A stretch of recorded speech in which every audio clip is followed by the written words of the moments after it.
Mother-in-law thinks I cheated on my husband because we are having a girl, then lays hands on me at 8 months pregnant. There has not been a girl born on my husband's side of the family in more than 100 years. There's a huge running joke that the men in his family cannot produce female babies. Fast forward to our wedding night, where my mother-in-law looks me dead in the eye and says, "Now go make us our son. Don't you dare let us down." I nervously laughed and we departed. Over our honeymoon we got pregnant, with a baby girl. Everyone was so shocked when we announced it was a girl, and most of the family denied it up until the moment she was born. That's when the horrible comments started. Whenever my husband isn't around, mother-in-law and her family members will make snarky comments like, "I wonder where she got that nose." It's definitely not the husband's. Well, as it would happen, we are now expecting our second baby. And yep, it is another girl. I begged my husband not to tell the mother-in-law the gender when we found out, as I just wanted to enjoy a bit more of this pregnancy before she ruined it.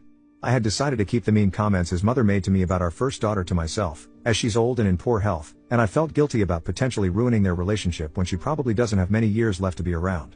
Regardless, he insists on announcing it at our next visit, and we do exactly that. As soon as she heard it was another girl, tears welled in her eyes and she started shaking her head back and forth and sobbing. She then started yelling at me, called me a cheater, and demanded I get out of her house. The husband immediately stands up and starts yelling at her, asking what her problem is, and that she needs to apologize to me and watch her mouth in front of her grandkids.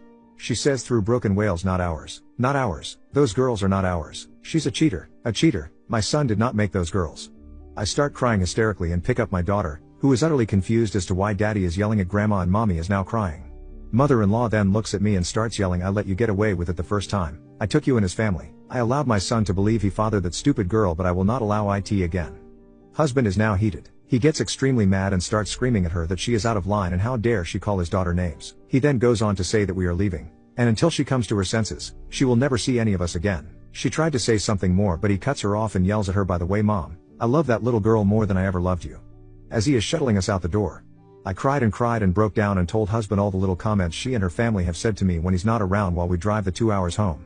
We went no contact for a few months and everything seemed to be going great. Then when I was nearing my due date, we decided to be the bigger person and reach out to her and offer her a chance to make things right. She whined and whines that she misses husband and granddaughter. We agreed to meet for dinner at their house after a few weeks for a proper talk and apology from her. We arrive, dinner is served and we're trying to make small talk when husband says, "Yeah, Mom, this has all been nice, but we need to talk about what happened and the things you said last time we were here. I know, and you know that you owe my wife an apology." Mother-in-law then looks at husband and says, "Yes, do you have the paternity test?" I am not apologizing until I'm proven wrong, and we both know I'm right. You cannot be the father, and the fact that you have now apparently made 2 girls is ridiculous. Husband, what the F is wrong with you? I start to cry and go to get up to grab my things and go to the car. Mother-in-law, "Oh no you don't." She shoots up, rounds the table and grabs my shirt, then proceeds to scream at me.